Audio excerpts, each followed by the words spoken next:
So this woman unalives her husband and then blames it on her own daughter. Now her name's Stacey, and one day Stacey falls in love and she gets married. But unfortunately, the guy dies of a heart attack. Then, about a year later, she finds love again when she meets this guy, David.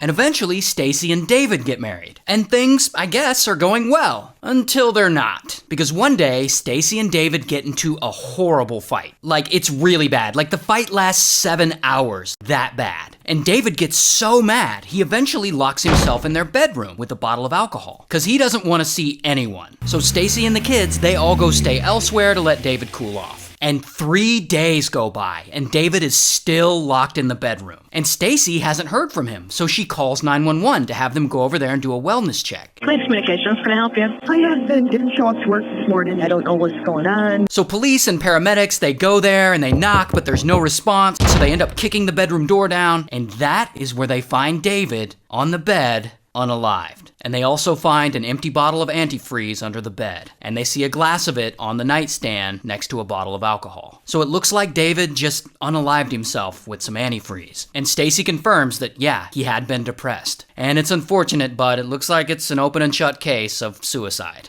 Until some of the detectives who are working on the case, they're not really buying the whole suicide thing. Because strangely, in David's will, he left all of his money to Stacey and her daughters, while leaving nothing to his own biological son from his previous marriage. And this shocks everyone. So police start thinking this might have been a homicide. They get to work investigating. Now, there are multiple detectives working on this case, but there's one main guy. This guy, Detective Spinelli. And just to make this story less confusing, I'm going to make Spinelli stand in for all the different detectives working on this case. So Spinelli launches a full investigation, and it seems like he suspects Stacey might have poisoned David with antifreeze. And Spinelli's like, I want to talk to Stacey's first husband, see if he'll give me the tea. But unfortunately, as we already saw, Stacey's first husband has already passed away from a heart attack.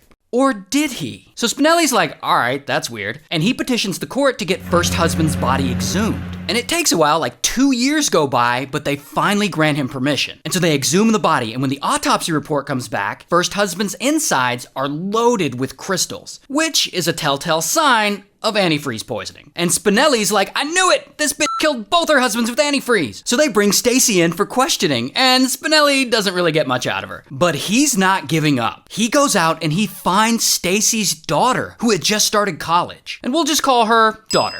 So he goes to Daughter's college to talk to her, and he informs her that when her dad died all those years ago, it wasn't from a heart attack. He actually died from antifreeze poisoning. And Daughter like freaks out, like, what? Dad died of antifreeze poisoning? And she calls her mom. And Stacey's like, how dare the police harass you? But she's also like, hey, life is hard. Let's have a drink when you get home. So eventually Daughter goes home, and she and her mom, Stacey, end up having a drink together, which Stacey prepares. But then, after one drink, Daughter's suddenly tired, and she goes to bed. The next morning, Daughter's sister goes into the bedroom and finds her there in the bed, barely breathing. So she runs to her mom and she's like, Daughter's not breathing, call 911. So Stacey calls 911, and police and paramedics get there, and they discover that Daughter had left a suicide note, which basically says, I'm gonna unalive myself, but it also confesses that she is the one who unalived her dad and her stepdad with antifreeze. And it says that police should stop investigating her mom. Here's the thing though, Daughter